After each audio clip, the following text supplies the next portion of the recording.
Ding, ding, ding, ding, ding, ding, ding. Welcome back to the Jenna Julien Podcast. Welcome back, guys. Podcasting for over 100 episodes. In 100 years, depending on how you view a year. 800 years. Well, 100 years. This episode of Jenna Julien Podcast is brought to you by Tracker. Guys, never lose your phone, never lose your belongings. Again, with the coin-sized device that locates anything you might need. Keys, wallets, bags, computers. It is the Tracker, and it is so easy to use. Right now, get started by going to thetracker.com and use Jenna Julien as your code for 30% off.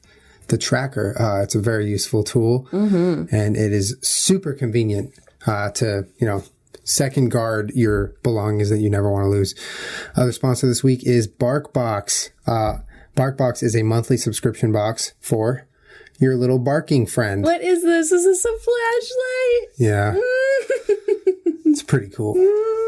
BarkBox sends you a box of toys, treats, customized to your dog's needs, size, and breed each month. Right now, you can get a month free when you sign up for a 6 or 12-month plan by going to barkbox.com/Jenna Julien. Let me tell you, these toys are quality dog toys that Peach and all of our dogs really, really love. So thank you to BarkBox. Thank you, sponsors. Thank you so much. We'll get more into that in the halfway point, right? Yeah. I'm in there. I got some shit to say. Good stuff. Promise. Good stuff. Yes. So your eyes are not deceiving you if you have clicked on this podcast. We are not going to Frank Ocean you any longer. Not any longer, guys. The wait ends today because we are doing, is this the 4th? I think it's 4, yeah. The number 4 of the highly requested, although I'd say the most requested is with Shane Dawson, which we've explained we would always love to have Shane on here, but it's not always a reality to just make that happen. Yeah. But this is our 4th conspiracy theory podcast, and you guys have been asking for it since forever. So we finally just sacked up and did it, fam. We sacked up. We sacked it Sacked up. all the way up for Harambe. Sacked all the way up. So we spent quite a bit of time preparing these beforehand.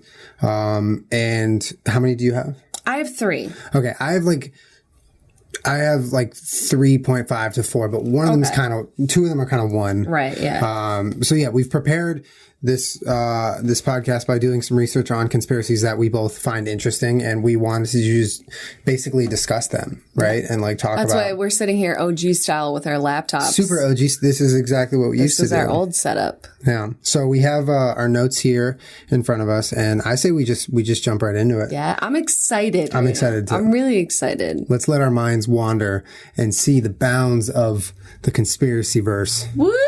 My favorite thing to do. It really is your favorite thing to do. It really is. You love this shit. I know. All right, let's have Jenna go first. Why don't you go first? Oh, I'm gonna go first. Why don't you go first? You do the honors. To be fair, I'll try and keep them not too long, but the first one is the one I've been holding on to for a while now because it's one of my favorites that I've ever discovered. All right, so let's start off strong right here. What's your favorite? Yep. Okay, so forgive me for a lot of these because when we're doing these podcasts, it's hard to compile all of the evidence into your brain. You have to kind of write them out, which is why a lot of this is going to be me reading you some stuff. Yeah, same here. Same here. Yeah. A lot of my notes are just going to be read to you. Okay. So. I'm going to close my computer so I can listen to you. So you can absorb? I can absorb. All right. My first conspiracy theory is... It's not mine. All of the things written by William Shakespeare were actually written by Sir Francis Bacon. All right. Are you ready? Let's do it. So I was exposed to this conspiracy theory by one of my favorite conspiracy theorists, Jim Marrs. Do you know who that is? Yeah, you've talked about him to me. I mean, I don't watch his stuff, but... I saw it in a video when I was down a deep dive on YouTube, and I can't remember which part of which video. It was a lecture that he was giving. They're fantastic. If you like this stuff, he's done lectures on just about anything. And he's amazing. But he did it in one of them and I can't find it. I've been scouring YouTube for it. I can't find it, but he does a really great job explaining this theory. And he also says something that I really like, which is, your mind is like a parachute. It works better when it's open. All right. Yeah. Okay. So there's lots of conspiracy theories about other people writing Shakespeare's works. I think maybe you've been exposed to that. Have you been exposed to that at all? Nope. No, never? You've never heard of the idea of someone else being his like ghostwriter? Nope. Oh, shit. But we can just get into this specific one. Okay. So do you know who Sir Francis Bacon was? Because I'll give you a little synopsis. Give us a synopsis. Okay. He was, he's a very smart man, like genius man. I'm assuming most people have a fair understanding of who he is, so I don't have to do like a biography. But he was a politician, a knight, scientist, Lord Chancellor, philosopher, and was also described as the, quote, founder of English Freemasonry. Do you know what the Freemasons are? Yes, okay. And a guiding light of the Rosicrucian Order, which is another secret society, and was very much involved in the underground operations of the Knights Templar. All of those things you can look up if you're not familiar or you want to be, but they're basically secret societies based in like science, mathematics, architecture, chemistry, astronomy. And like the Knights Templar, the Rosicrucians, the Freemasons, and all of them were endowed with a very special knowledge.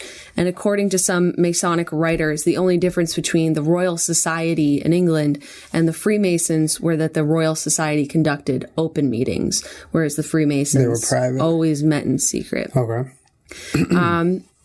20 years after Sir Francis Bacon's death, his invisible college of followers, oh, sorry, I read this wrong. Which in 1660 became the Royal Society of London for the Promotion of Natural Knowledge. So they formed that after he died. In England, because of all the different dialects of English, a lot of people couldn't even understand each other from different parts of England. And the language was pretty crude. And by the time Sir Francis Bacon was dead, it was one of the most refined languages that there were.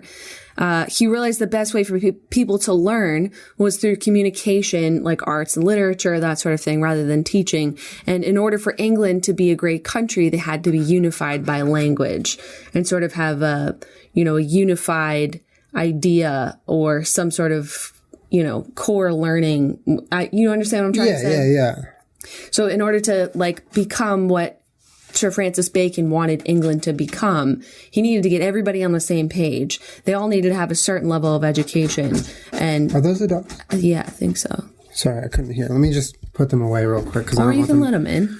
Are they just going to sit here and cry? I don't think that's going to be happening, guys. Sorry. Go ahead. So, imagine in America, if we wanted to ever be a great country, we can't just have people, you have to have some sort of education system, some sort of language. We all got to get together at some point to for move sure. forward. Definitely, yeah. So he hung out with a lot of poets, artists, and like-minded people who, through writings and making up of words, were responsible for circulating new words in English. So he was also a lawyer, an attorney. Sir Francis Bacon. So he helped sort of shape the language, would you say? Or? Keep going. Let's just keep going. Sir Francis Bacon had his own printing press and a scriptorium of scribes that would translate things like the Iliad and the Odyssey into English so people could read them. Okay. Because Sir Francis Bacon, I think, knew a lot of languages, but mostly Greek, Latin, and English. And that is, way above the education level of a lot of people at the time, right? Okay, so that's why you have all these great philosophers, and then everybody else is like, I make potatoes. Yeah. And so how do we get everybody educated on all of these Greek classics and stuff like that? You have to translate them into English. Okay. In order to get people to get going here. Wow, Kermit or Peach. The idea was that he was preparing them. Where is that coming from? The door. Are you sure? Yeah. It sounds like it's coming from behind me. No, it's not. These headphones are tripping me out. I'm sorry. Go ahead. Okay. So apparently, which if you watch Ancient Aliens, this is not a new thing, right? Especially according to Giorgio Tsoukalos with his hands and his hair. This happens to people with great minds that are destined to do great things. Sir Francis Bacon had a heavenly voice talk to him from what he believed to be the goddess Athena, who told him that to hide his identity and write behind a veil of secrecy that would teach the English language to people and put away popular applause. Take that for what it is. Okay. He took this pretty literally, and it drove him to do this for the rest of his life. So he had already, at this point, he was an author. He was an attorney. He would write lots of stuff, philosophy, law, whatever the fuck. He was a great fucking dude.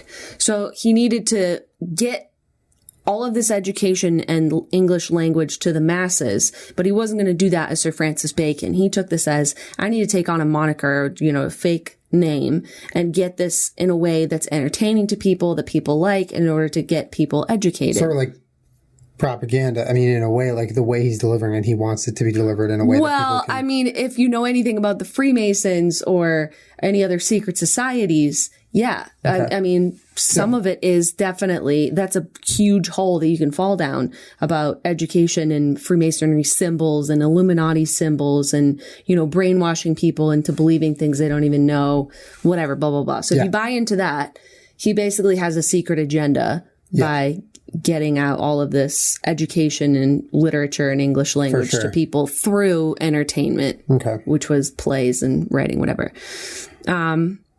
So the name Shakespeare came from the fact that Athena wears a helmet, which was the symbology of that was that he's hiding behind a veil of secrecy. And he also named one of his writing societies after, I think they were called like the Helmet Society, something like that. You can look it up. And that she held a spear, which she shook in the eyes of ignorance. So if you flip that, you get Shakespeare, right? Yeah. Okay, stay with me. Many people argue that the actual William Shakespeare, the actor, lacked the education and writing skills to ever write anything that Shakespeare wrote. He was barely literate. He could barely write his own name. He didn't even write letters to people. Like, none of that exists. What? So, wait, you're saying that there were written accounts of people claiming that Shakespeare, actual William Shakespeare was illiterate. And William Shakespeare was an actor, and Jim Mars described him, although it's not like Jim Mars knew him, but the way that he does it is really great. He's an actor that hung out at the theater all the time. And so if you're Sir Francis Bacon looking for your perfect person to cover up for this, I'm going to pick you because you could pull this off as this playwright. You know what I mean? Okay. I mean, that's confusing to me for What's sure. Confusing? Hearing that Shakespeare couldn't actually write? Yeah. Okay. Because those are just certain people's accounts, right? These are not... Well, I mean, let me go on here. Okay. Yeah, there's no, they showed the signatures that they do have in a video that I watched, which take that for what it is, of his signature. And it looks like someone, quote, that is unfamiliar with a pen or has never used a pen before and definitely did not know the inner workings of the court, etc. And it's pretty clear that the writer had to also be an attorney because of the jargon and the fact that there's no legal errors in any of his writing at all. So this person, this William Shakespeare, who's an actor, all of a sudden is an expert in... What does it mean to have a legal error in fiction, though? So if you're writing a story and you're like, oh yeah, and then he got arrested and then they killed him, and that wasn't accurate for how the system worked, you can't just write like a legal, like imagine sitting down and writing Law and Order SVU, a whole episode. Like my episode of Law and Order SVU would be totally inaccurate. Okay, I see what you're saying. Like the dealings of the law in this fiction that he wrote was perfectly accurate, so someone had to know the time, law. Right? Okay, or the inner workings of the court. Okay. Also, the volume of writing is, like, a lot of people like to argue that there's no way that Sir Francis Bacon could have ever written all of that stuff himself and also written all the things that Sir Francis Bacon wrote. But he had an entire literary group that was employed to him for some mysterious reason. So all these poets and writers, they were actually employed under Sir Francis Bacon that would write these things for him. Okay, so he's a powerful guy. He had people working for him. He was the Lord Chancellor. Okay. He worked for the Queen. I mean, apparently they got in a fight and shit got weird, and then he had to leave for a little while. But yeah, no, he was a big deal. Okay. Mark Twain even wrote a book on it called Shakespeare Dead after he died because he was convinced that he didn't write anything. Other writers agreed that who agreed that Shakespeare was not Shakespeare included Walt Whitman, Henry James, Sigmund Freud, and Ralph Waldo Emerson. All of those people you just named claimed, like, there's no way that William Shakespeare wrote William Shakespeare's pieces. And yet all those people are like highly respected people in Writers. history. Well, yeah. So let me think. It's like saying, oh, Britney Spears sits down and writes all of Britney Spears' songs. She's maybe that's a bad example, but it's then like, Lady Gaga being like, bitch, no, you did it. And Jay-Z being like, no, you didn't. And like a whole bunch of other musicians like, being I've seen you in the studio. There's no way you wrote that. Bitch, no, you didn't. Yeah. Bad example, but you know what I'm saying. And is Jim Mars like your source for most of this? No. Okay. This is just like YouTube. He didn't even come up with the theory. I just like the way he explained it, and I wanted to mention Jim Mars because he's fantastic. So after the actor William Shakespeare died, he wasn't immediately celebrated. There were some monuments and stuff that went up in his hometown years later, but the plays were an immediate success, but not a lot of his writing. There was no biography written for the actor William Shakespeare until 100 years after his death. Okay. So imagine how inaccurate even a biography of him is. Okay. Pretty fucking bullshitty. In his will, even when he died, he made no mention of any of his writings. And I mean, to give you an idea of how extensive his will was, he left, quote, his second best bed and furniture to his wife. Not even his first best bed. Well, like, what would he write? Like, I want my plays to belong to someone. I don't know, man. If you had written like 200 fucking dope ass things that were celebrated as plays, I'd feel like I'd make some reference as to what I'd like done with my work in the future if I died. I don't necessarily agree. I mean, I don't see how that like applies to, like, a will is about material possessions and ownership of things and where they go when you die. So how is like the literary works that he wrote not a possession? But it's like, what is it? What is he going to write? Like, I want my writings to suddenly be in someone else's name, or they're always going to be in my name? No. It's like the equivalent of what your YouTube channel is in terms of your assets. This was apparently his job to write these plays. And he had a wife when he died? Yes, but you're also an actor. But if you're William Shakespeare, you have your writing, your plays, so it retains all value, the rights to those. Your belongings and possessions, but that's part of what your will is to say what happens to your assets when you die. Okay, that makes sense. A huge one of which of William Shakespeare's assets is his work. Okay. His life's work. All right. And he says nothing about it in his will. But he says his wife can have his second best bed. But but was he like a little crazy? Like, I mean, he was an actor. Like, what was he, a little like loose in the brain? Like, what? I'm pretty sure he's described as just like a normal guy, a dude that did theater. Okay, keep going. I'm just trying to like stay with you. You know what I mean? Yeah.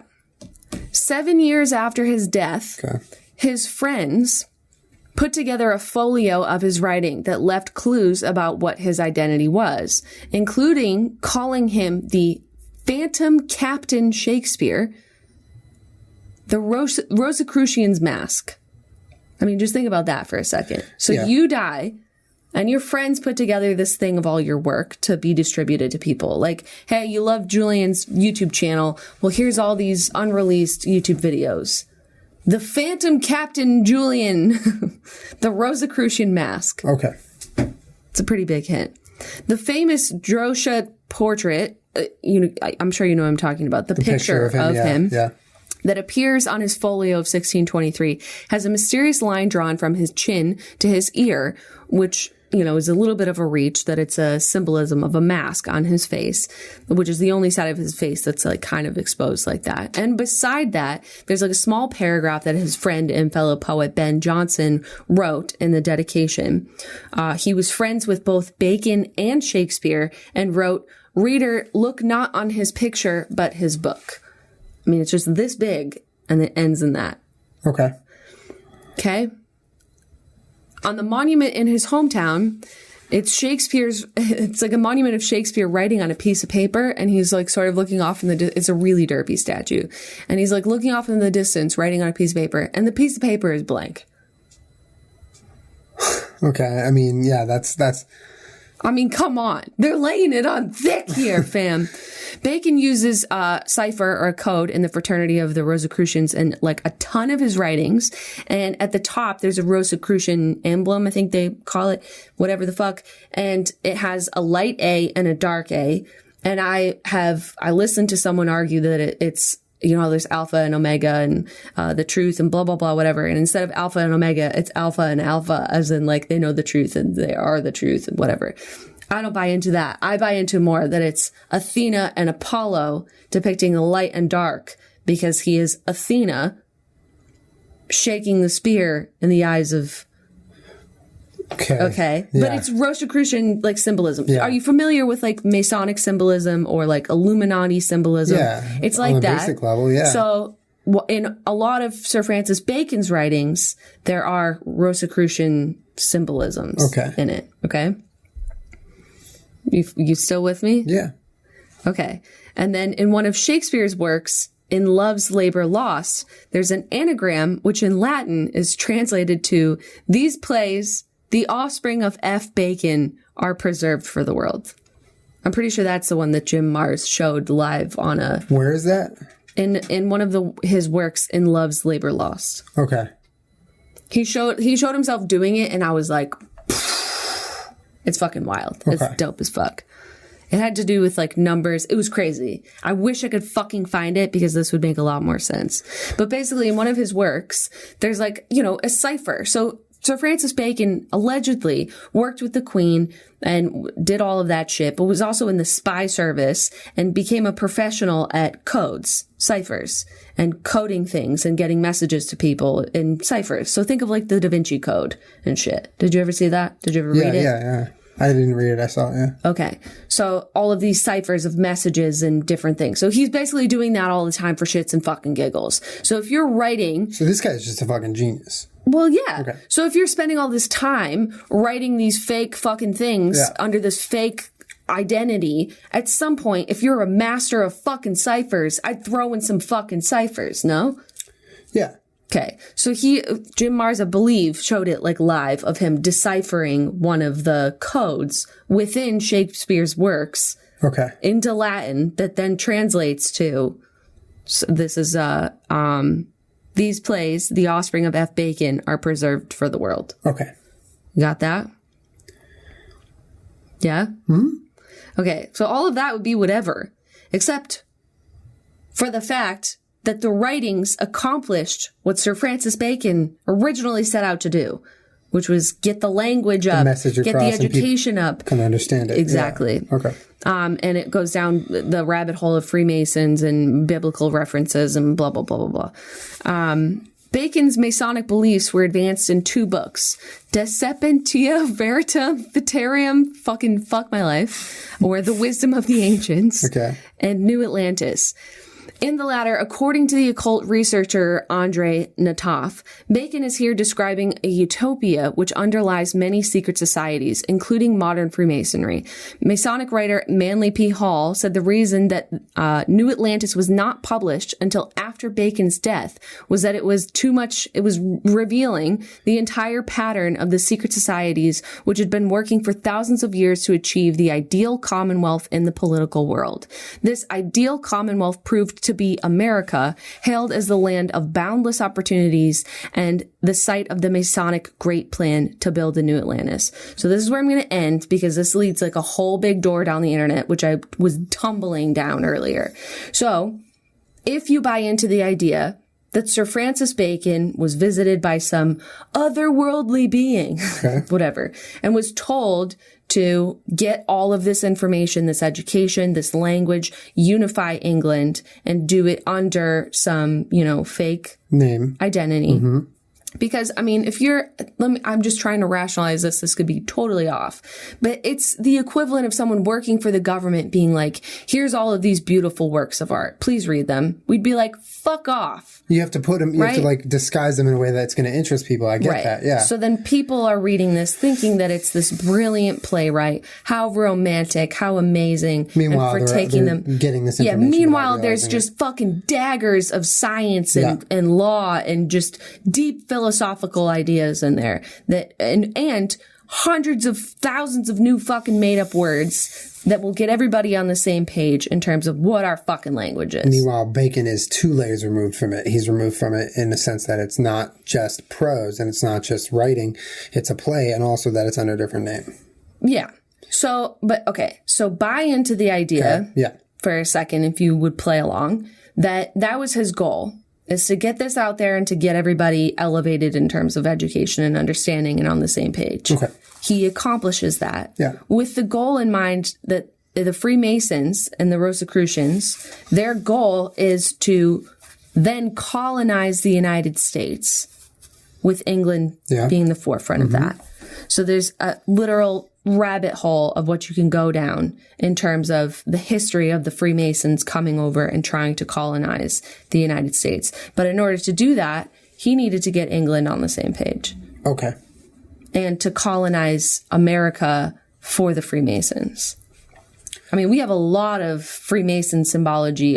If you ever go down that hole on the internet of like Washington, D.C. and like just the way that cities are laid out, just all that shit is fucking wild about the Freemasons and their history with this country. So if you trace that back to Shakespeare and Sir Francis Bacon with the goal of bringing that Freemason society over to the United States and having this be like the new land, the land of the free, the land of science and whatever the fuck. It's fucking wild. All right. I mean, if there's anything that you can take away from it, if you wanted to, it's the idea that the best way to get a message across is through entertainment. And there's also tons of theories, conspiracy theories about what we're being shown and why we're being shown it in terms of TV, movies, censorship. Yeah. I mean, I guess my biggest question is, and I can only really answer this by doing my own research, later on or whatever, but it's like, if all this evidence, like, not specifically like, the codes he would write in the writing or things that were kind of sneaky, not specifically those things, but more of like, his well-respected, literature peers claiming that they don't think Shakespeare wrote his stuff and things that were kind of out there that were like, okay, why is it that it's so common belief that Shakespeare did write Shakespeare's stuff then? You know what I mean? Like, that's confusing to me. Yeah. I watched a video of, I forget what it's called. I have most of my references for things on here that you can check out, but I do not remember the name of this one, where they interviewed someone with the Shakespeare Foundation or whatever you want to call it, the people that are preserving his history and his legacy and his, I'm sure a lot of money or whatever that goes with that. Yeah. And they just flat out deny it. They refuse to investigate it. They refuse to do any of that because it preserves their foundation, essentially. Yeah, like they're benefiting off of the fact that people still think, he is the one who wrote that stuff. Correct. Yeah, no, and that's actually a really good answer. There are other interests at work that are trying to keep that belief a belief. Right. I mean, you can question anything, why in our textbooks, an American textbook is vastly different than a German textbook. Yeah. You are taught things or you learn things that are you don't even have control of them before you accept them as fact. And they might be so far off from the truth. And there are many interests going into play in making those textbooks the way they are. Yeah. I mean, when you look back on your, middle school, elementary school education, what you're taught, it's Banana Town. Yeah. Yeah. Like. And what 12-year-old is going to be like, hey, I'm going to question all this stuff. Right. Which is, you just get things deeply ingrained in you. Not that I think. At a young age. Yeah. Right. But just about your country and about how things happened in the past. Very general things. Yeah. Right. And that we're the good guys and everybody else is subpar or the fucking enemy. Almost to the point where you're considered kind of a crazy person to even second guess any of it. Right. I mean, a lot of it is just some propaganda. That is absolutely true. And I think that like that alone makes this theory so easy to buy into and so easy to kind of wrap your brain around the fact that right now that could be the case.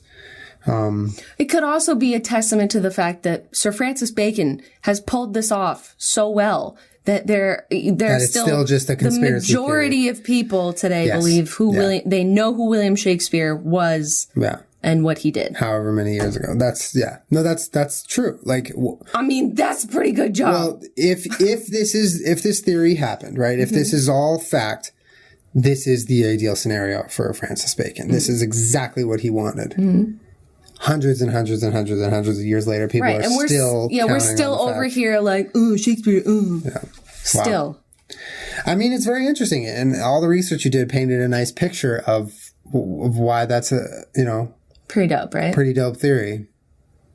I just I would give anything. If any of you listening or watching could find it, I'm telling you, I tried really hard and it's so hard to find. I don't know. Specifically? The Jim Mars presentation of it is so, I think he spends like 2 minutes on it and it just makes your mind explode. So the presentation is of something else also. Right. Well, he does lectures that are like an hour and a half long and it's like somewhere in there where he's just like, by the way, what do you guys think about Shakespeare? Well, did you know it's Sir Francis Bacon? And then he puts up like one of his little pieces of, writing and then just expertly deciphers some, oh my God, it's fantastic. So it's embedded in a larger lecture.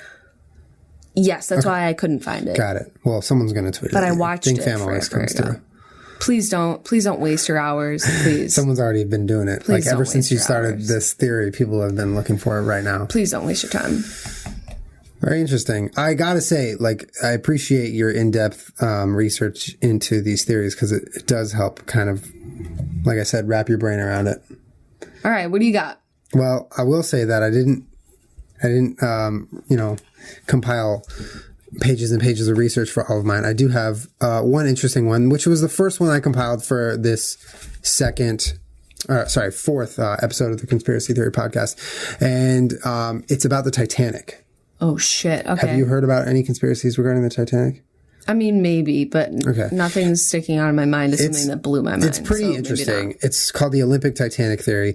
So basically, the theory... I'll just get into it. So the RMS Olympic. Okay, so White Star Lines was the company that made the Titanic. Okay, in the early 1900s, and White Star Lines was also responsible for a giant ship called the Olympic. Now, the Olympic cost $7.5 million to make, which is the equivalent of almost $190 million today. Fuck. Yeah. And the Olympic was involved in a collision with the HMS Hulk in September of 1911. Is that another ship? It is another ship, and I believe that ship is also a White Star Line ship. Guys, why? Yeah. Guys, come on, guys. Right. So the Olympic got into a collision with the HMS Hulk, and it basically wrecked the ship. It's the equivalent of it wrecked both ships or the Olympic? The Olympic. So the Hulk survived. Of course it did. I'm kidding. Yeah, I think the Hulk doesn't really hold as much importance because it wasn't such a big ship. Okay. But the Olympic, it was the equivalent of if you totaled your car. Right. Right. It doesn't look like it's in shambles, but it can't run. Right. Or it costs more to repair than it's worth. So it basically wrecked the Olympic, and it seemed via all the eyewitness accounts that existed was that it was the Hulk's fault, the collision. All the eyewitness accounts pointed towards the fact that it was HMS Hulk's fault in this collision. But the Olympic ended up being blamed for it. So their insurance, therefore, could not cover all of the repairs needed to make it run again. So it was in a situation where it had apparently, by all eyewitness accounts, gotten accused of being at fault in this accident. Therefore, no insurance was going to cover the Olympics repairs, and it was a huge financial disaster for White Star Lines, which it was all around bad because the Olympic was it. It was like their big ship. They had invested so much time, so many years, and so much money into making it, and so now that they needed about in the equivalent of $60 million in repairs today. Yikes. You guys need to back off, all right? We're discussing stuff in here. Really important stuff. $2.5 million back then, which is the equivalent of $60 million. Yeah. They were like, what do we do? Yeah, we're screwed. You know what I mean? one specific thing that the damage did to the ship, the Olympic, is it caused the boat to lean to the left after the collision. So that was one of the main issues, that it could not run. So they had the Titanic down in the pipeline in production. They were going to prepare it and create it and finalize it in the coming years, but that was delayed so they could repair the Olympic. So the Olympic was repaired in 1911. Okay. It took them a while to repair it. It was 1911. But then the Olympic lost another part, which was the propeller that was not replaceable. So it had been repaired from that initial accident, and then it lost a propeller that was... This company is killing it already. It literally made the boat beyond repair. Mm-hmm. So it was ineffective. It was like, you can't do anything with it. It is now just parts. A little bit of background on the Titanic. The Titanic had 14 portholes, which is those holes on top of the ship. The Olympic had 16. If you put pictures next to each other of the Titanic and the Olympic, they are very similar looking, like almost indistinguishable looking. This is, if you're comparing the Olympic after this last accident, because it was this last accident it could ride, and the Titanic in, I think 1911 as well. So at one point after the Olympic was docked in Belfast. It was docked in Belfast. It was alongside the Titanic because the Titanic had then been finished. Okay. So it was in the same dock in Belfast, the Olympic out of commission and the Titanic newly made. And like I said, they looked very similar. So this was right before the Titanic's departure. Okay. And this is where you have to pay attention, because this moment when they were docked in the same bay was when they could have been swapped. Oh my God. I see where you're going. Okay. I don't like it. It's important to ask yourself in this situation, like, why would they swap? Why would they claim that the Titanic or the Olympic is the Titanic and switch them? Why would they do that? The reason for doing that is that the Titanic would get the insurance money without having to repair the Olympic. Okay? Yep. Okay. So moving on, the Californian was another White Star Line's ship that was at sea when the Titanic crashed. In quotes. Because we're thinking it was the Olympic. But if it had no propeller, how did it get as far as it did? Well, after it had no propeller, it was docked. What they're saying is that if they claimed the Titanic was the Olympic, they could have gotten the new fixes. They could have gotten it repaired by insurance because it wasn't the Olympic. Insurance. Okay, I'm a little confused. Okay. So are you saying that people boarded the Olympic and then it sank? Or should I? Okay. No. Well, not factually, no. The Olympic got in its accidents before this switch would have happened. No, I'm aware. Okay. So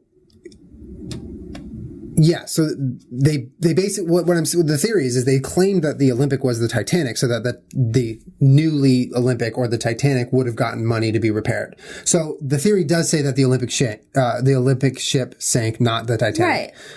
Let me just keep going. Okay. Go ahead. So the Californian was another White Star Line ship, and it was at sea when the Titanic crashed, and it was only carrying blankets and clothing, no passengers. Okay. A signal was sent from the Californian to the Titanic, of all the locations of icebergs, on that trip. Not only was that message held for some time before reaching the Titanic, but when the Titanic hit the iceberg, it was 3 miles off of its designed course. What the fuck? Okay. So it hit an iceberg 3 miles off its course, and it hit an iceberg that in a clear night, like it was when the Titanic crashed, you should have been able to see the iceberg from 8 miles ahead, out of the iceberg. Okay. So insurance fraud is what's basically happening. Like the biggest case of insurance fraud ever. And what's crazy is, like, you look at the mock-ups of these pictures of the two boats, and like the average person cannot distinguish them. So I'm just clear this up. Okay. Did people board the Titanic or the Olympic? That's what's up for debate. Prior to me reading this theory, I would say they boarded the Titanic and the Olympic was out of commission. Right, but I'm just hold on. I know, I kind of understand what you're confused about. What the theory, I might have not explained it too well towards the end, but what the theory says is that the Titanic was purposefully crashed. No, I get that part. So they were trying to cover their asses for the insurance. But so if they boarded the Olympic, how did it get as far as it did without a propeller? Or if they, switched the propellers real quick from the Titanic and the Olympic, they sailed the shitty one out there and then they claimed, oh, we need a new propeller and some shit and we need the money from the one that crashed so we can soup up this newer one. Like, which boat did they board? I get that they did insurance fraud. I get that they intentionally crashed it to make up for their losses from the Olympic. But which boat did they board? Or is it not known? Well, I think, any person who doesn't really look into this theory would say that they boarded the Titanic and the Olympic was set out of commission. Right. So, but then after they got the money for insurance, because a big part of this theory is, did they end up getting money from the insurance? Well, I mean, when the Titanic crashed, right, they had successfully set up to get the money from the crash. Right. Like did they get it though? I believe they did. They got I believe they got it. Yeah, from the Titanic crash, which was planned. I mean, if that's right, if you know what I mean. So what did they do to with the money? Did they fix the Olympic? Well, yeah. I mean, they didn't fix the Titanic. Well, so yeah, obviously, that's still fucking wild, though. No, God, it's weird. What the fuck, man? It's crazy to think that they potentially could have killed a whole bunch of people. Well, yeah. Just to get their insurance money. All of the Titanic, just everything about that just gives me the absolute creeps. And I think that's why, aside from the Leonardo DiCaprio, Kate Winslet, whatever, it just, that whole thing just hits everybody in such a weird place. Very weird. And it's not just because a boat sank. No, it's not. It's just something so dark and awful about it and terrifying. Yeah. I think maybe that's why there's just bad karma all over it. It's weird to think about. It's weird to think about the fact that these ships look so much alike. The fact that the message, even that is sick. Yep. The fact that the message of, hey, you're 8 miles off course or 3 miles off course, and there's an iceberg over there. Right. These are the locations of the icebergs. We're sending this message to you. Right. Oh, wait, someone's holding the message. Why is someone holding the message? No reason for that. Yeah, that's like somebody flying a giant plane into a mountain being like, oopsie, our bad, didn't know it was there. You would get no insurance for this that. Iceberg was on a clear night, which it was. It was a clear night, documented in history. Right. You would have been able to see the iceberg for a while. That's insane. No. I mean... Man, that makes me fucking nauseous. Yeah. That's so fucked. I had no idea that the Olympic even existed. Did you enjoy that one? I thought you would enjoy that one. That was a pretty good one. That was a good one. Yeah.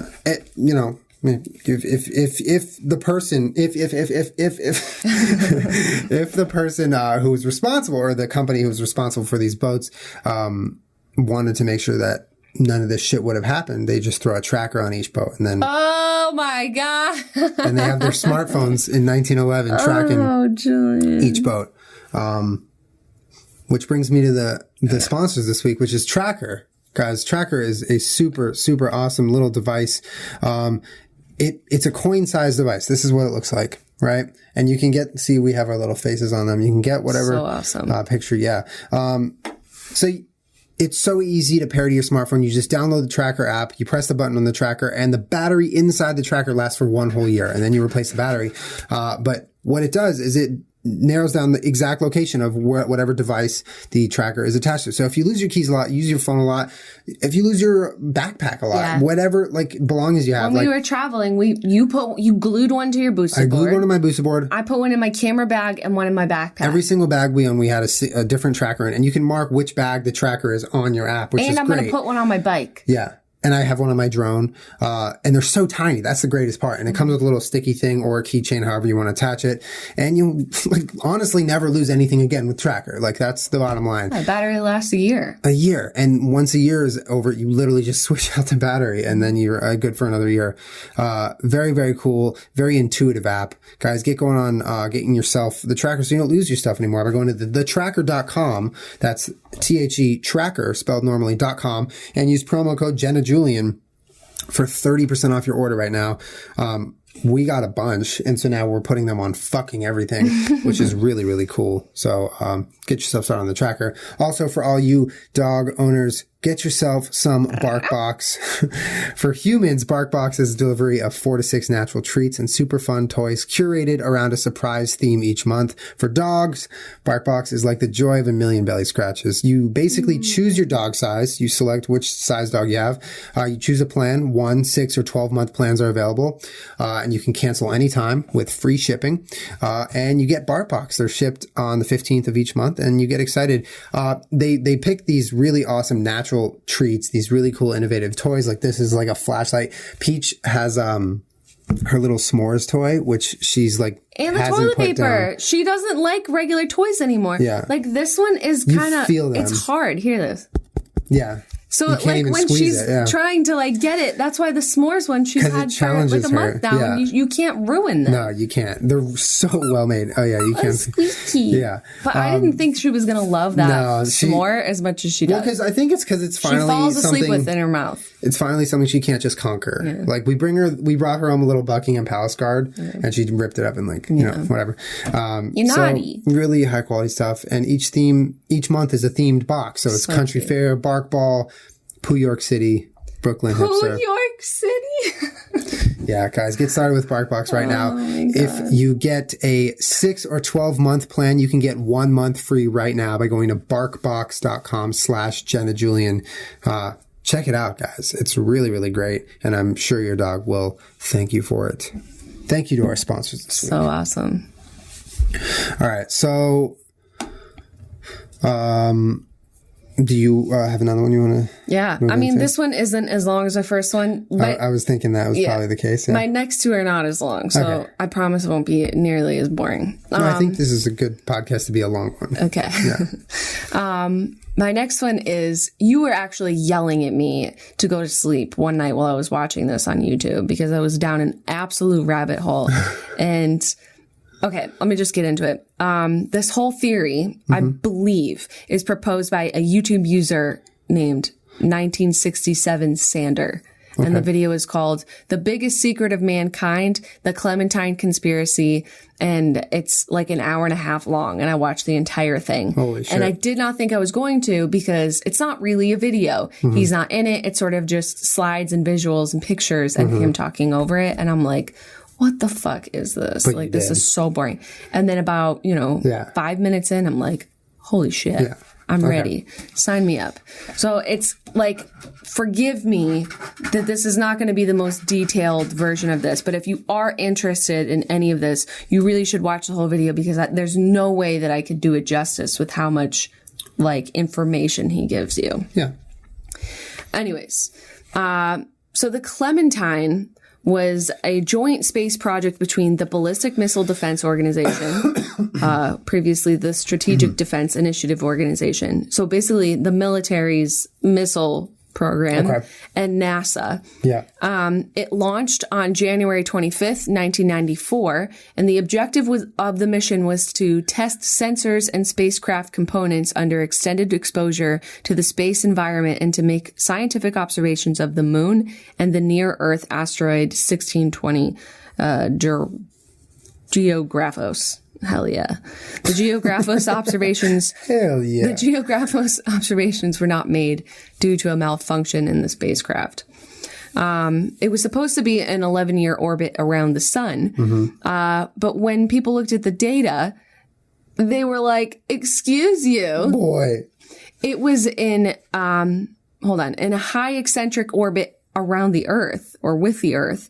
And it was near the Earth 32 times each year. So long story short, the purpose of this thing was to take pictures of the moon. Oh, okay. Right. Okay. And it wasn't just NASA being like, we want some pictures of the moon. It was the military being like, let's go get some pictures of the moon. Yeah. Know what I'm saying? Yeah. It's fucking crazy. Give me a second here. the person that made this video, I think, did something like 14 years of research and has access to some things that most of us do not have access to, or at least downloaded a lot of programs and goes through a lot of public information in order to get the pictures that he got. And, you know, I don't know. I can't do it justice. You have to see what he does in order to come to this conclusion. It's a little cray. Okay. So in 1994, they launched Clementine, right? But previously, there was a spacecraft called Galileo that took pictures of the moon from 1990 to 1992 and took clearer views of the lunar dark side, north and south poles, and they were clearer than all lunar orbiter and Apollo missions ever. So the clearest pictures. So the Galileo had previously held the title for the clearest pictures of the moon. Just 2 years before. Okay. But the high-resolution images cannot be found anywhere. So then 2 years later, the U.S. military and NASA joined forces to launch another thing to go take more pictures of the fucking moon. Why?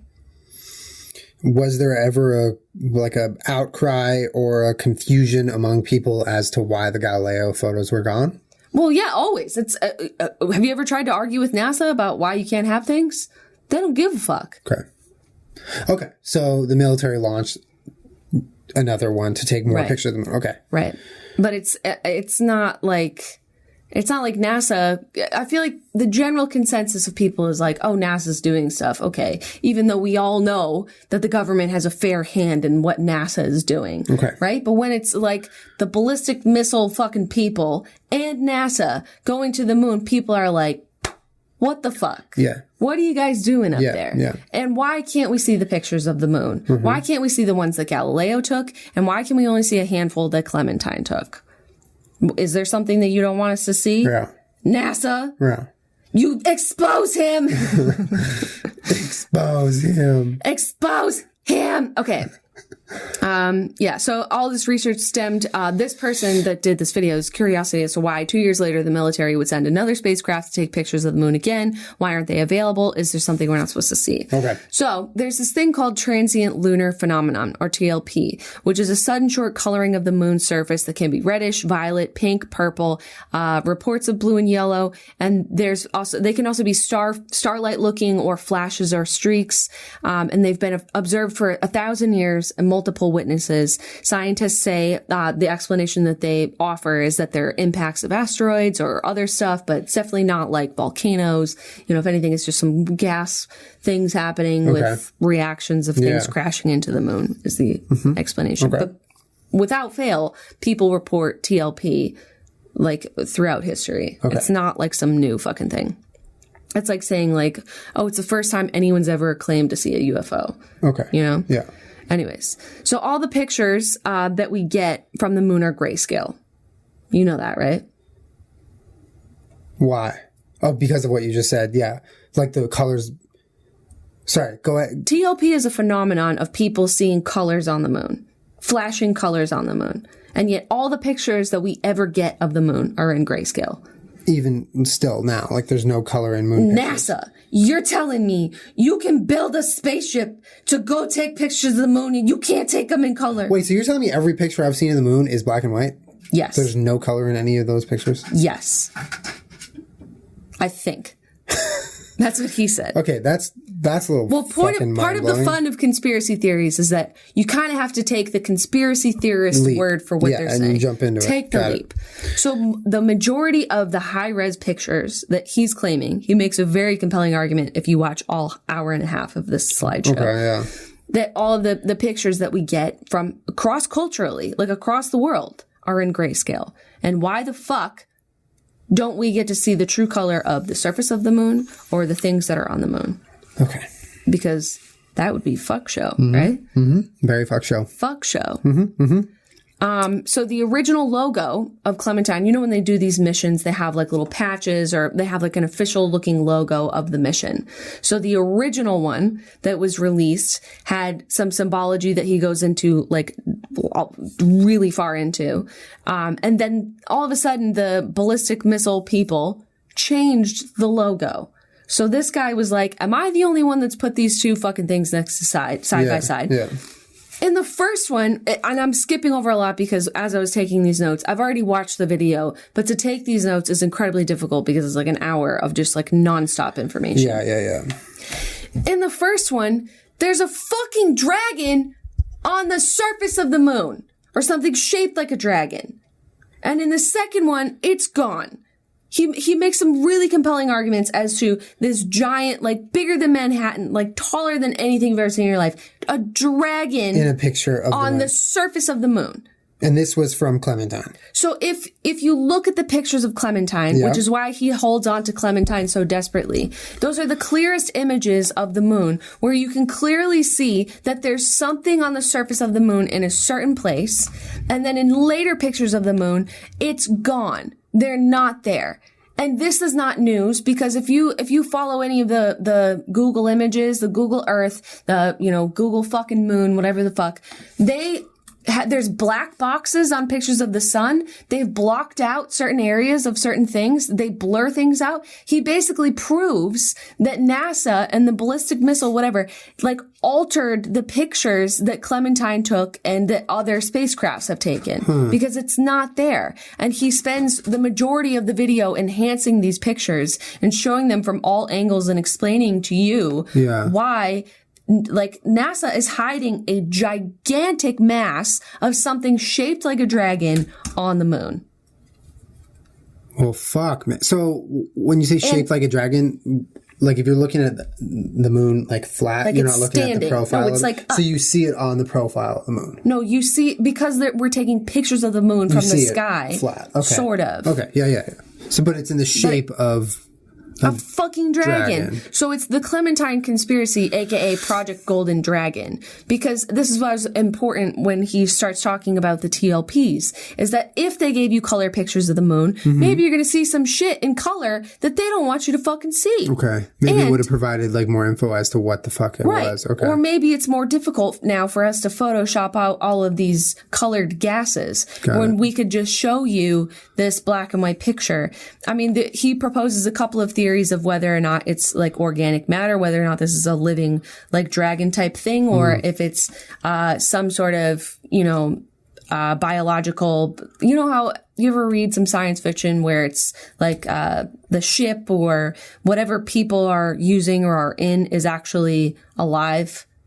You ever? I haven't. No, I've not heard. I mean, there's a theory that maybe it's its own creature or that it's, being inhabited by aliens or whatever, but it might be organic. But the big thing with the TLP is that it's in color, and some of the gases coming out of it are also in color because he's enhancing it with different software, whatever. I don't know. This is what I mean. I can't do it justice. But basically that Clementine went up to the moon, took incredibly high resolution pictures that had a golden dragon on it. They were fucking didn't know what to do. Even in the emblem, in the logo, they edited out a golden dragon in a particular place that they were on the moon. And, they don't want you to know about it. Wow. And every picture that you've seen of the moon since is so conveniently blurred. That is fucking crazy to think of. I mean, you've heard about those conspiracy theories, right? About the black box on the sun, and there's just, just nice little things edited out of Google Images and Google Earth. No, but I mean, it's very not far-fetched. You know what I mean? Like, that's one of those things that's very easy to believe. Right. Yeah. Oh, my God, Kermit. Why don't you just let him in here? Corby boy! Wait a minute. What? Hold on. What? Uh-oh. Let me sing you a song while Julian looks for something. Do do do do do do do. Anyways, I'm sorry for rambling. I'm sorry for being way too excited about it. But the video, it takes a long time to get there. It takes a lot, but it was really quite electric. And I'm definitely on Team Golden Dragon / Team Clementine. Because, why would this guy spend all of that time looking up all this stuff if he didn't, hit a point every couple of days where he's like, holy shit, I'm onto something. He clearly doesn't seem like the kind of person that's just there, just letting his imagination run wild. He's got some good, decent points. She was out there. She was in the yard, scratching on the door. How was she in the yard? I don't know. Lady! Oh my Oh God. my God. Sorry about that. I knew it was coming from behind us. You guys just witnessed Julian being right about the sound coming from behind us. I have both my earphones on. Oh my God. Because I was with her outside and I guess... In the front? Yeah. I mean, the gate's locked and everything. It's fine, but... Oh, lady, are you all right? Well, I'm glad you went and got her. Oh my God. Hey, lady. It's okay. That's my favorite place to hang. I'm just a little hot. Oh. I mean, she chills out there, and like it's safe as fuck. There's like I shut the gate and I pulled the gate. Wow. But yeah, she's just been chilling out there. Why did? All right, sorry, I didn't mean to interrupt the podcast. Okay. Lady, you okay? Oh my God. All right. Anyway, sorry. Is there any finishing notes you wanted to hit? Yeah, I already did it. Okay. What do you think about it, though? What do you think about the golden dragon on the moon? I think the color thing of the moon is still blowing my mind. Yeah. You know what I mean? Like that's what the fuck? I've never seen a color photo of the moon. What the fuck? Well, maybe you have. Maybe you haven't. Maybe I have, and the original photo was altered or something. Like, well, I mean, if TLP is a phenomenon that people understand is a thing, and scientists say, yeah, this happens, how come you never see pictures of, just some red gas or some shit coming from the moon? I just Googled colored pictures of the moon, and everything I saw was like, it looked like it was on Photoshop. Right. Like, it just looks like some make-believe galaxy moon DIY. Yeah. Just saying. That's wild. That alone is very interesting to me. So what do you think if I leave one of mine and you leave one of yours for the next episode? Well, the next one I got is really good. I like it. Okay. Never mind. It's not very long. Okay. Okay. All right. I'm going to save one because I have two pretty long ones left.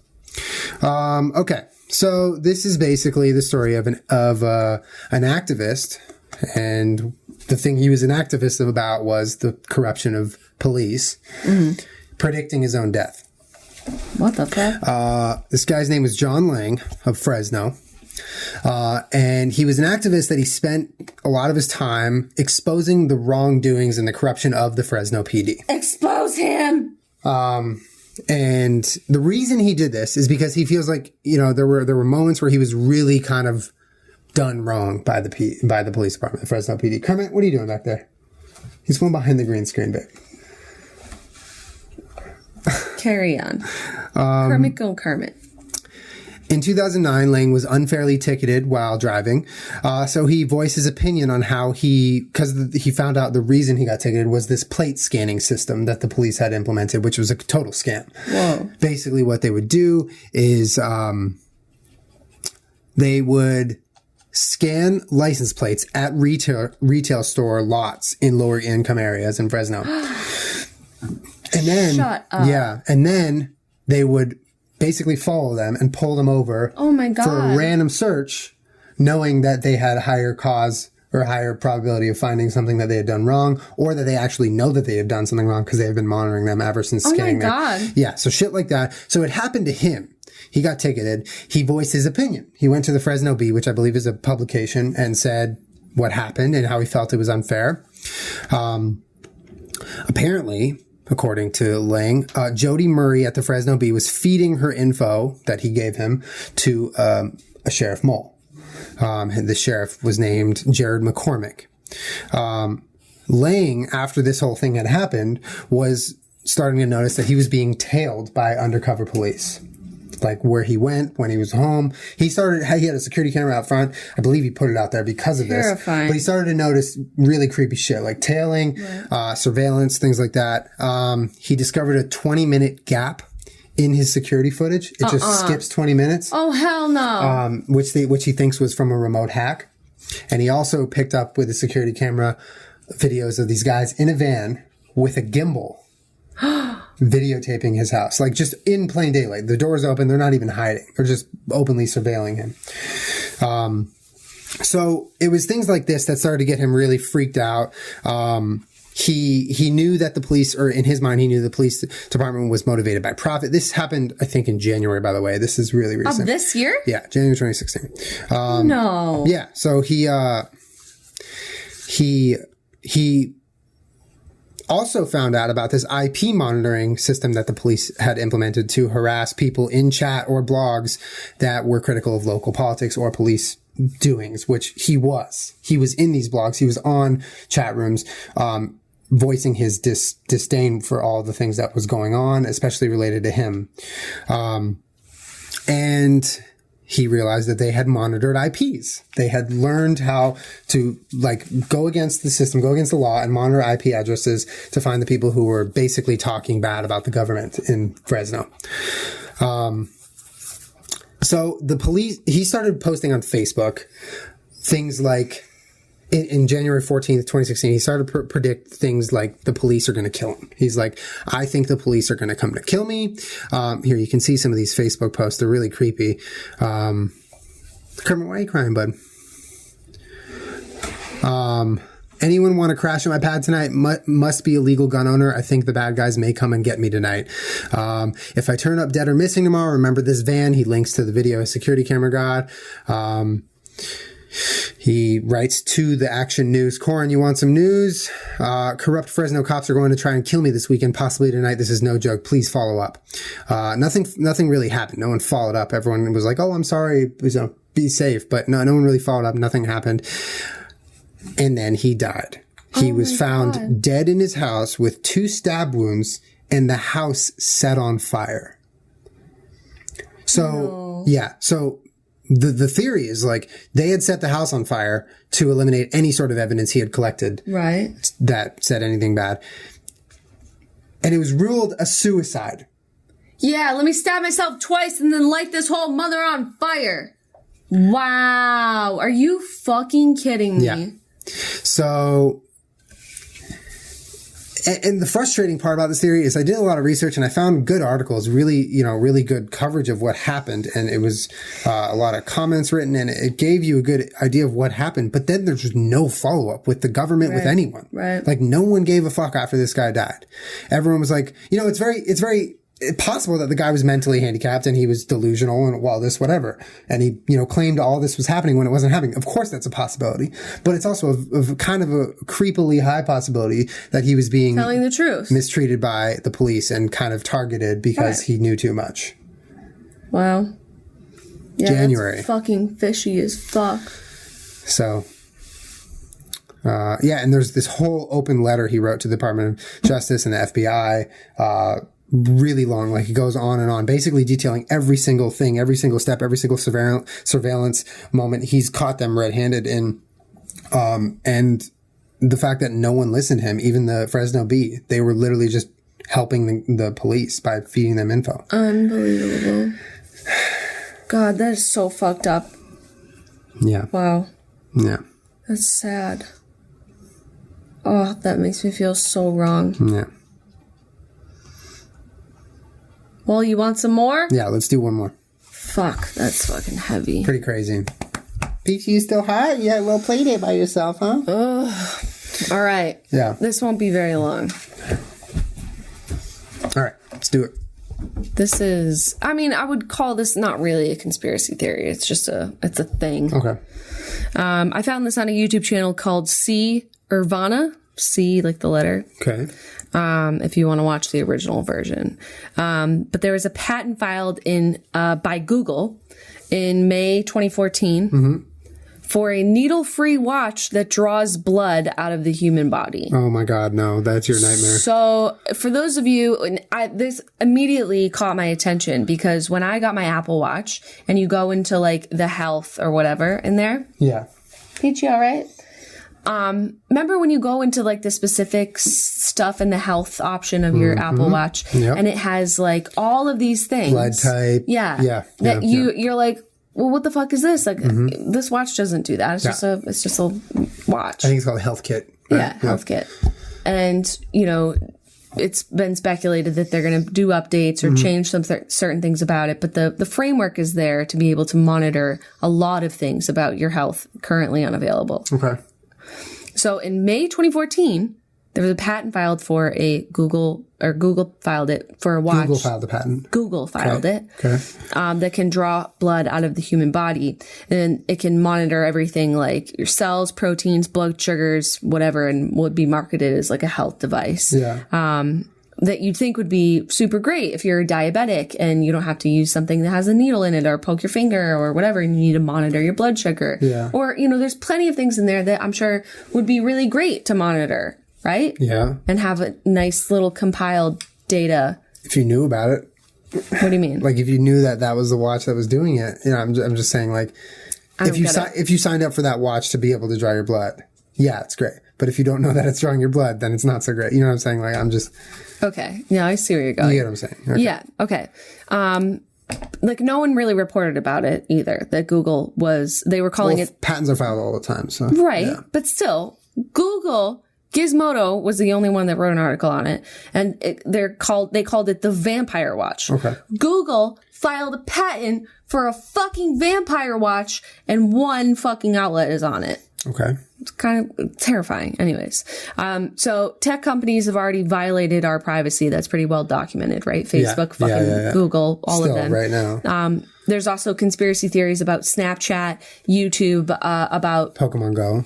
Right. About, just taking everything that you do and logging it to compile or triangulate basically who you are as a person. Even just Snapchat, the filters are basically profiling your face, just making a gigantic database of what people's faces look like. Scanning every little inch of your face. Right. They can survey you through cameras, any sort of device that you have, like your phone. If Edward Snowden was the one that said if a man's home was his castle, today a man's phone is his castle. Yeah. There's no escaping your technology, really. Yeah. And people's way to monitor you, should they choose to. They watch what you're consuming, what your thoughts are, blah, blah, blah. On the surface, obviously you can, whatever. You can tell immediately if you just go on Facebook, according to the things that are being advertised to you, that you're being surveyed. Yeah. And fucking spied on. So Google knowingly provided the NSA with billions of pieces of data and admitted that in the past, right? Mm-hmm. And now they want to make a fucking watch that's going to extract your DNA from your body, and you expect them not to do anything with it. Mm-hmm. That's bananas. Yeah. Or, yeah. Well, of course you expect them not to do anything with it, yeah. But come on. Absolutely, yeah. That's crazy. They already proved themselves to be outrageously untrustworthy. Yeah.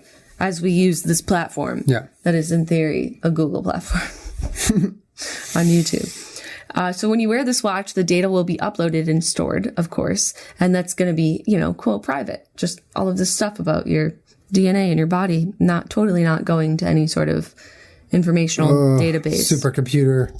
Just in case anyone wanted to commit genocide again, they already know. They would have everyone's blood type. And there you go. Your flesh and blood is the last thing the government doesn't have control over, but your DNA will be in its system. And this was really great what she did in the video. The book of Revelation, chapter 13, describes a mark that will be placed in a specific place. It's a little reaching, but it's crazy. On the right hand or on the forehead. Without this mark, a person cannot buy or sell. He cannot conduct any kind of commerce. Oh my God. So, even if this isn't that type of thing, we're getting pretty close to the idea of people having some sort of chip or thing, like getting rid of all your debit cards. Yeah. There is no actual, commerce is all fucking just on the internet, Bitcoin, whatever the fuck. There's no, nothing.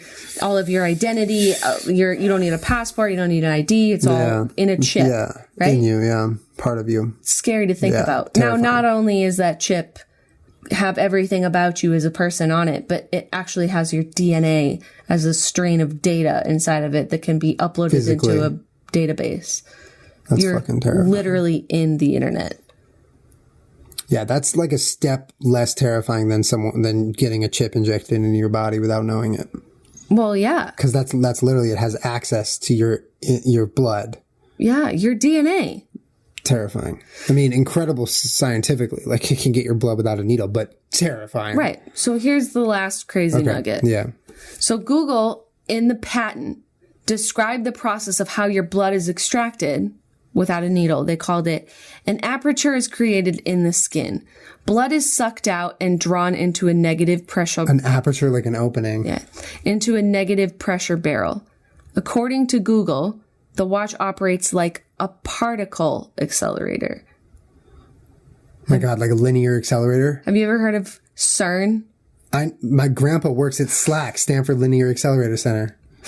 So, the whole idea about CERN and why people get pissed off about it is that even Stephen Hawking, when they're just like, look, fam, you're going to open another dimension and you don't know what the fuck is going to happen. Colliding fucking atoms together. Exactly. Yeah. So Google in the language in the patent called it a particle accelerator.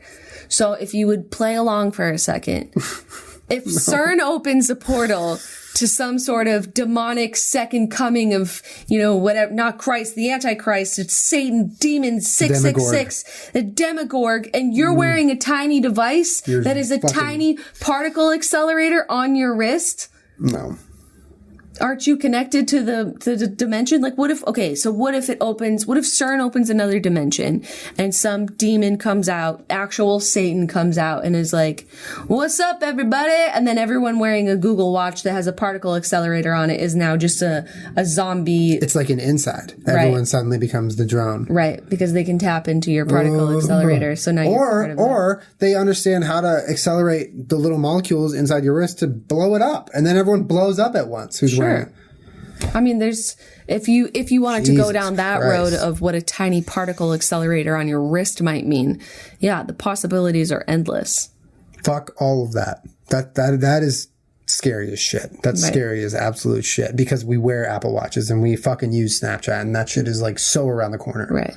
Well, I mean, if you follow any of the technology-based conspiracy theories, a lot of it is that everything that you do will make your life easier. And it's marketed to you as like, oh, everything's so much easier now. Isn't this better? Yeah. It's convenient. And you're like, it's great to be able to open my phone with my thumbprint. Do I think maybe the government is just keeping a database of everybody's fingerprints? Yeah, fucking maybe. But to me, it's worth it. And as these little changes get implemented to where you're giving up more and more of what biologically makes you and your privacy and your safety for the sake of convenience or for ease. I mean, it's a little fucking terrifying. Absolutely. Fuck, man. You know what I would argue on a completely different note, just like piggybacking, but it's a great theory.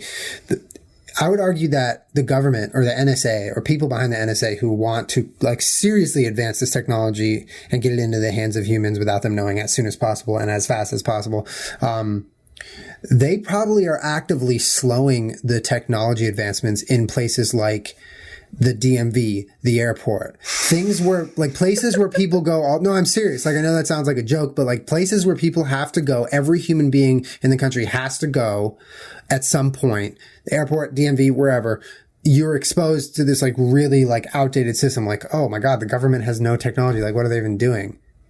But meanwhile, they're super advanced. They're the slingshot of the other way. Yeah, they're literally sucking your DNA out of your wrist, and y'all can't figure out how to get my registration, like without taking 3 hours. Crazy, dude. It's fucking crazy. That one fucked me up. Right? Mm-hmm. Well, I used to work at a tanning salon, right? And we had those little thumbprint things. Yeah, my old gym had that. Right. Yeah. Tons of gyms. Mm-hmm. And that was before you had it on your phone. Way before that. Like at least 3 years. 2-3 years. I mean, stuff like that is pretty wild. And I remember having multiple customers that would come in on a regular basis. And, we have to ask them like, oh, would you please use this thumb thing or whatever? And I've had a bunch of people be like, I refuse to do anything like that because it gives up my rights and privacy as a person. Wow. And I remember being like, okay, I respect that. But you know what? Like, I can promise you, lady, I'm not sending any of this to the fucking government. Yeah. But like, I can say that. Yeah, do I even really know? You're just the messenger. But do I even really know? You don't know. You're a puppet. I know. When the woman was like, well, what do you do with it? I'm like, I don't do anything. Yeah. I'm going to clock out at 6 p.m. and go home. Nor do I believe my boss does anything with it. He boss. Doesn't. Yeah. He doesn't go home and make trace paintings of your thumbprints. Okay. Like, I promise you. But I can't say where that data goes. Yeah. So who's to say that Google and Apple and whatever really have your privacy at the forefront when they're developing technologies that are sucking your literal DNA out of your body? It's crazy. Fuck, man. right? Yeah. They take your DNA, they put it into a nice little neat data thing. It's like the largest study ever conducted, right? What makes up the population in this area or where diseases affect certain people. But then, you know, the absolutely evil things that you could do with that data. Yeah. And Terrifying. You can't rule that out as a possibility. Daunting. It's like you don't even want to think about it. Right. Yeah. Wow. Well, fuck, man. Anyways. So, for those of you that want to Google Watch, you know what's even more terrifying to think about, though? You know the Apple Watch, how people had complained of, like, it irritating their skin where that green, like, the battery thing is that monitors your heart rate and stuff. It, like, turns on a little green light. And people complaining that it turns your, like, it irritates their skin underneath it. What if it's already sucking out our DNA? Yeah. Or what if it's like fucking implanting something into our skin on a tiny level? They have them for kids now. I didn't read the article. I just saw an annoying picture of it, of like these little monitors for kids, these little watches with a little, you know, baby arm with a little red circle on it. I'm like, don't put it on your kid then. Fuck, dude. It's going to hurt their wrists. I don't need to read an article about it. Just don't put it on your kid. That shit got me all fucked up, fam. Right. Anyways. Good theories. I mean, you kind of killed it this time. This was fun. I'm glad that we finally did this because we don't want to keep you guys waiting forever. Yeah. Hopefully you guys enjoyed this and hopefully it lived up to what you were hoping for. We will obviously do more of these because these will never go out of style, at least for us. And sorry, Peachy had an afternoon outside. Yeah. Sorry about that interruption. I really thought it was coming from there. I thought it was coming from there. But you know what the problem is? Kermit fucking cries wolf. Every time we lock him out of a room, he scratches the door. I know. Yeah. He scratches the door every room we go into. So I'm thinking, okay, it's just Kermit. He, you know... Little did I know, I was hanging out outside before this podcast. I came in. Of course, she was just sauntering around all the way around. Yeah, and please don't worry. There's plenty of totally shades fine. and There's stuff. shade. There's even a fountain out there, so she's okay. She's good, but she's just such a nice lady. Like, I'm just gonna wait out here and behave. And I love how she was drawn to our voices too. She's very survivalist. My baby, good girl. You're a good girl. Well, thank you guys for watching. Make sure you check out our sponsors in the description, Tracker and BarkBox. We appreciate you guys, and we'll see you guys next week for another podcast. Yeah, Dink it up. Love you guys. Bye. Bye, Dink fam.